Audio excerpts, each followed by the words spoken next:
ETF index mutual funds నేర్చుకుని stock మార్కెట్లో రాణించాలనుకుంటున్నారా? వెంటనే ఈ నెంబర్కి కాల్ చేయండి.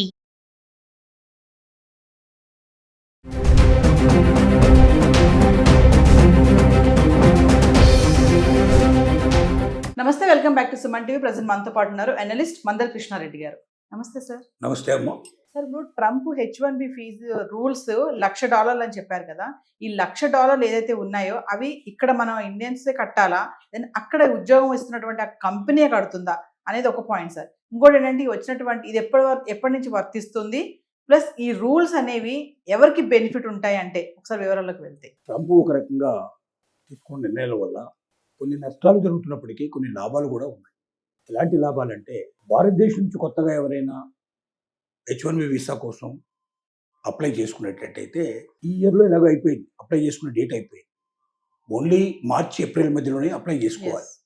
అంటే నెక్స్ట్ ఇయర్ 2026లో మార్చి ఏప్రిల్ మంత్ లోపల అప్లై చేసుకునే వాళ్ళు $1,00,000 కట్టాలా అంటే వీళ్ళు పే చేయాల్సిన అవసరం లేదు. వీళ్ళు H1B వీసాకి అప్లై చేసుకుంటారు. లాటరీలో వీళ్ళకి వచ్చినా లేదా వీళ్ళని సెలెక్ట్ చేసిన కంపెనీ ఏదైతే వీళ్ళని కావాలని అడుగుతుందో, అంటే H1B వీసాకు అప్లై చేసినప్పుడే పలానా కంపెనీకి నేను వెళ్తానన్నట్టుగా వీళ్ళు కొన్ని కంపెనీలు వీళ్ళు దీంట్లో రాస్తారు. వాళ్ళు ఆ కంపెనీలకి ఇన్ఫర్మేషన్ పెడుతుంది. ఇంట్రెస్ట్ ఉంటే ఆ కంపెనీలే డబ్బులు పే చేస్తాయి. అంటే వీళ్ళు పే చేయాల్సిన అవసరం లేదు. ఇది ఒక చాలా ముఖ్యమైన విషయం గమనించుకోవాలి. భారతీయులు ఎవరు కూడా $1,00,000 పే చేసేసి అమెరికాకు వెళ్ళడం లేదు H1B వీసా లోపల. H1B వీసాకు అప్లై చేసుకున్న భారతీయులు లాటరీలో లేదా సెలక్షన్లో ఎవరి పేర్లైనా వస్తే ఆ వచ్చిన వాళ్ళకి అక్కడున్న కంపెనీసే ఇంట్రెస్ట్ ఉంటే అతని యొక్క క్యాలిబరు, అతని కెపాసిటీ, అతనికి సంబంధించిన ఎడ్యుకేషన్ క్వాలిఫికేషన్స్, అతను మన కంపెనీకి బాగా పనికొస్తాడు అనుకున్నట్టయితే ముందుగానే ఇతను అప్లై చేసుకుంటాడు. నాకు పలానా కంపెనీలు కావాలని అప్లై చేసుకుంటే వాళ్ళు ఏంటి, నీకు సంబంధించినటువంటి మొత్తం డీటెయిల్స్ అన్నీ మాకు నచ్చాయి, నువ్వు H1B వీసా సంపాదించుకుని రాగలిగితే నువ్వు ఆటోమేటిక్గా నీకు ఏం పే చేయాలి పే చేసి మేము తీసుకుంటామని ముందుగానే చెప్తారు వాళ్ళు. ఇతను అప్లై చేసేటప్పుడే ఉంది కాబట్టి ఆ కంపెనీకి ఇన్ఫర్మేషన్ రాగానే ఆ కంపెనీ వాళ్ళు వెళ్ళి ఆ డబ్బు పే చేసేసి వాళ్ళు ఇమీడియట్గా ఈ క్యాండిడేట్ తీసుకుంటారు. H1B వీసా ప్రాసెస్ కంప్లీట్ అయిపోతుంది. చాలా ముఖ్యమైన విషయం. చాలామంది ఇప్పటిదాకా భయపడుతున్నారు, $1,00,000 మేమే పే చేసుకోవాలేమో, ఇంకా $1,00,000 పే చేసి మనం పోవడం అసాధ్యమైన విషయం కాబట్టి ఇంకా అమెరికా ఆశలు పూర్తిగా వదిలేసుకోవాలేమో అనుకున్నటువంటి వాళ్ళు కోట్ల మంది ఉన్నారు ఇప్పుడు. అలాంటి వాళ్ళందరికీ ఇది ఒక శుభవార్త కిందనే లెక్కేసుకోవాలి. $1,00,000 మీరు పే చేయాల్సిన అవసరం లేదు. మిమ్మల్ని కోరుకునేటువంటి కంపెనీ మాత్రమే $1,00,000 పే చేసి H1B వీసా మీకు ఇస్తుంది. H1Bలో వెళ్ళాలంటేనే నువ్వు ఏదైనా మీకు ఉద్యోగం దొరికితేనే వెళ్తావు నువ్వు అక్కడికి. ఆ ఉద్యోగం ఎవరో నీకు అప్లై చేసినప్పుడు నీకు యాక్సెప్ట్ చేస్తేనే నువ్వు H1B వీసా అప్లై చేయగలుగుతావు. అలానే ఉద్యోగానికి నేను అర్హుడిని నువ్వు చెప్పినప్పుడు ఆ కంపెనీ వాళ్ళు నీకు H1B వీసా నీకు దొరికినట్టయితే, లాటరీలో ఇప్పుడు దాకా లాటరీ పద్ధతి కాబట్టి ఈ పద్ధతిలో నీకు దొరికినట్టయితే మీకు మేము తీసుకుంటాం మీకు అని చెప్పి హామీ ఇచ్చిన తర్వాతనే ఇతను అప్లై చేస్తాడు.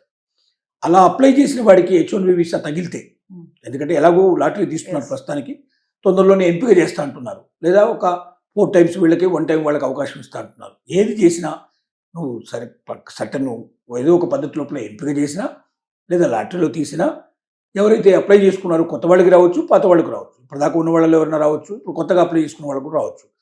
ఎవరి పేరైతే సెలెక్ట్ చేయబడిందో, వాళ్ళని ఏ కంపెనీ అయితే కోరుకుందో ఆ కంపెనీ వాడే స్వయంగా మనీ పే చేసి వీళ్ళని తీసుకెళ్తాడు.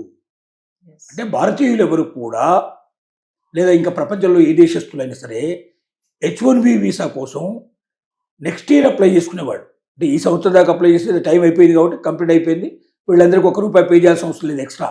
పాత పద్ధతిలోనే అదే పద్ధతిలో వెళ్తారు వీళ్ళు.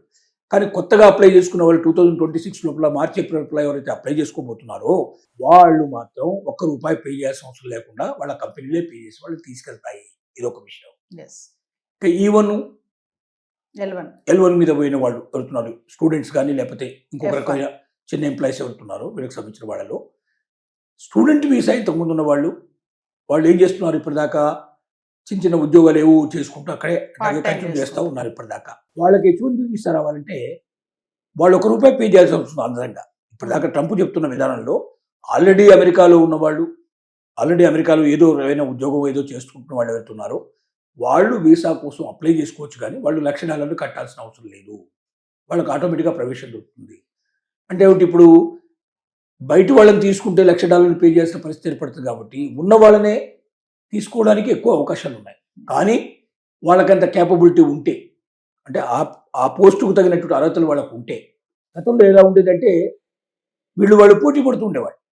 బయట వాళ్ళకి లోపల వాళ్ళకి పోటీ చేసేసి ఎవరికి ఎక్కువ ఉంటే వాళ్ళు తీసుకునే ప్రయత్నం చేసేవాళ్ళు. ఇప్పుడు ఏమవుతుందంటే ఎక్కువ భాగం లోపల ఉన్న వాళ్ళకి ప్రాముఖ్యత ఏర్పడుతుంది. ఎందుకంటే $1,00,000 పే చేయాల్సిన అవసరం లేదు కాబట్టి. ప్రతి సంవత్సరం $1,00,000 పే చేయాల్సిన అవసరం కాదు. మొత్తం జీవితకాలానికి $1,00,000 పే చేయమంటున్నారు. $1,00,000 మామూలు విషయం కాదు కదా. ₹1,00,000 సుమారుగా చేస్తే 89 lakhs అవుతుంది. ఇంత డబ్బు పోగొట్టుకోవడం కన్నా ఆ డబ్బులు ఇవ్వాల్సిన అవసరం లేకుండా ఉండే క్యాండిడేటు లోపలే దొరికితే, అమెరికాలోనే దొరికితే ఎక్కువ సంతోషపడతారు.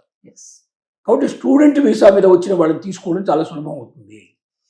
అలాంటి వాళ్ళ మీద ఇప్పుడు ఎక్కువ కాన్సన్ట్రేషన్ చేస్తారు. ఆల్రెడీ అమెరికాకు వెళ్ళిపోయి ఏదో చిన్న చితక ఉద్యోగాలు తీసుకుంటూ అక్కడ స్టడీ అయిపోయిన తర్వాత చిన్న చితక ఉద్యోగాలు చేస్తూ పెద్ద ఉద్యోగాల కోసం ప్రయత్నం చేస్తున్నటువంటి వేలాది మందికి, ఇంకా గట్టిగా చెప్పాలంటే 1,00,000 మందికి పైగా ఉన్నటువంటి భారతీయులకి ఇది ఒక పెద్ద శుభవార్త. ఇప్పటిదాకా మీరు వాస్తవంగా మిమ్మల్ని సెలక్షన్ ఎక్కువ బయట నుంచే తీసుకుంటున్నారు. ఎందుకంటే మీకున్నటువంటి శక్తి సామర్థ్యాలకు మించి కావాలని అనుకున్నప్పుడు జనరల్గా బయటకే వెళ్తున్నారు, లోకల్ వాళ్ళని తీసుకోవడంలే. ఎందుకంటే బయట వాళ్ళు పోటీ పడి వస్తున్నారు కాబట్టి. ఇప్పుడు $1,00,000 అనేది ఒక పెద్ద ఆటంకం ఉంది కాబట్టి, లోపల వాళ్ళకు $1,00,000 లేవు, బయట వాళ్ళకు $1,00,000 ఉన్నాయి. కాబట్టి ఫస్ట్ ప్రిఫరెన్స్ లోకల్ ఉన్న వాళ్ళకి ఇస్తారు. కాబట్టి లోపల ఉన్నటువంటి స్టూడెంట్స్, ఇండియన్ స్టూడెంట్స్కి ఇది ఒక గొప్ప అవకాశం. ఎక్కువ కొంచెం కాంప్రమైజ్ అవుతారు. ఇప్పుడు కంపెనీని ఇంతకుముందు ఎస్టిమేట్స్లో కాంప్రమైజ్ అయ్యేవి కావు. ఎందుకంటే వాళ్ళకి బయట నుంచి కుప్పలు తెరపలు వస్తున్నారు జనం. అలాంటప్పుడు లోకల్ వాళ్ళు ఎందుకు తీసుకోవాలి అనే ఉద్దేశంతో వదిలిపెట్టేస్తున్నారు. ఇప్పుడు వాళ్ళు ఏం చేస్తారంటే H1 వీసాకు వాళ్ళు కూడా అప్లై చేసుకుంటారు. లాటరీలో వచ్చినట్టయితే వాళ్ళకు ₹1 పే చేయాల్సక్కర్లేదు. కంపెనీలు ఆటోమేటిక్గా వాళ్ళకి తీసుకుంటాయి. L1 వీసా దానికి ఒక ప్రాబ్లం. L1 నుంచి డైరెక్ట్గా H1 వీసాకు పోవడానికి వీలు. L1 నుంచి మళ్ళీ వాళ్ళు ఏం చేయాలి, H1 వీసాకు అప్లై చేసుకోవాలి. E1 వీసా వాళ్ళు అంటే మనం మామూలుగా స్టూడెంట్గా వెళ్ళిన వాళ్ళు ఆటోమేటిక్గా కూడా వెళ్ళడానికి పాసిబిలిటీస్ ఉన్నాయి. అంటే వాళ్ళు మళ్ళీ లాటరీలో రాకుండా కూడా వెళ్ళడానికి పాసిబిలిటీస్ ఉన్నాయి. కానీ L1 వీసా వాళ్ళు మాత్రం కంపల్సరీగా H1 వీసాకు అప్లై చేసుకొని కొత్తగా H1 వీసా వచ్చిన తర్వాతనే వాళ్ళు జాబ్లో చేరాల్సిన పరిస్థితి ఏర్పడుతుంది. ఎలా చేరినా వీళ్ళకు $1,00,000 కట్టాల్సిన అవసరం లేదు. ఇప్పటిదాకా అమెరికాలో స్థిరపడ్డ మన స్టూడెంట్స్ కానీ, చిరు ఉద్యోగస్తులు కానీ, H1 వీసా లేని వాళ్ళు ఎవరైనా సరే వాళ్ళకి ఇప్పుడు మార్గదర్శ పట్టినట్టు ఒక లెక్క చెప్పాలి. వాళ్ళకి ఎక్కువ ప్రిఫరెన్స్ ఇస్తారు. వాళ్ళకి తొందరగా ఉద్యోగాలు వచ్చే అవకాశాలు ఉంటాయి. స్టూడెంట్గా వెళ్ళినవాడైతే ఆటోమేటిక్గా వాడు అక్కడ H1కి అప్లై చేసేసుకొని ఈ ప్రాసెస్ లేకుండానే సెలెక్ట్ అయ్యే అవకాశం ఉంది. ట్రంప్ తీసుకునే నిర్ణయాలు మీరు అన్నట్టుగా సార్ ఇబ్బందికరంగా పక్కన పెడితే కొంచెం ఉపయోగకరంగానే ఉన్నాయని అనుకుంటున్నారు. కొందరికి నష్టమైనప్పుడు కొందరికి లాభం అవుతుంది. దీంట్లో అయింది ఏంటంటే ఇప్పుడు ఇండియా నుంచి వెళ్ళే వాళ్ళకి, ఇతర దేశాల నుంచి వెళ్ళే వాళ్ళకి కొంచెం నష్టం జరిగినా, నష్టం అంటే ఏం లేదు. ఇక్కడ $1,00,000 వీళ్ళు పే చేయట్లేదు కాబట్టి వాళ్ళు చేస్తున్నారు. కంపెనీ వాడు $1,00,000 పే చేయాలంటే 100 సార్లు ఆలోచిస్తాడు. అంత వర్తుంటే కానీ పే చేస్తాడు. అవతల వాడి నుంచి అంత ఎక్కువ శక్తిని తీసుకొని నా కంపెనీ అంతకన్నా ఎక్కువ డెవలప్ అవుతుంది, అతని తెలివితేటలతో నేను ఎక్కువ సంపాదించగలను నమ్మకం ఉంటే తప్ప తీసుకో. లోకల్ వాడిని తీసుకుంటే ఆ డబ్బు పే చేయాల్సిన అవసరం లేదు. కాబట్టి ఎక్కువ ప్రాముఖ్యత లోకల్ వాళ్ళకి ఇస్తారు. ముఖ్యంగా స్టూడెంట్ నుంచి వచ్చే వాళ్ళకి వాళ్ళు కొత్తగా ఎక్కువ H1B వీసా కోసం ప్రత్యేకంగా మళ్ళీ ఈ సిస్టమ్కి అంతా రావాల్సిన అవసరం లేదు. డైరెక్ట్గా వాళ్ళు కంపెనీ వాళ్ళు తీసుకోవడానికి పాసిబిలిటీ ఉంది. కాబట్టి ఉన్న వాళ్ళలో కొంచెం కాంప్రమైజ్ అయ్యి గొప్ప క్వాలిఫికేషన్ లేకపోయినా కొంచెం తక్కువ ఉన్నా వాళ్ళకి మనం ఏదైనా ట్రైనింగ్ ఇచ్చేసి వాళ్ళని మనం తీసుకోగలం అనుకున్న వాళ్ళకి ఆటోమేటిక్గా తీసుకుంటారు. అంటే ఇప్పటిదాకా ఉద్యోగం కోసం పాటు పడుతున్నటువంటి ఆల్రెడీ అమెరికాలో ఉన్నటువంటి చిరుద్యోగులకి, స్టూడెంట్స్కి ముఖ్యంగా ఇది ఒక సవర్ణ అవకాశం అని చెప్పుకోవచ్చు. వీళ్ళకి కష్టమైనా వాళ్ళకి లాభం అయింది. అలాంటి పరిస్థితి ఏర్పడింది.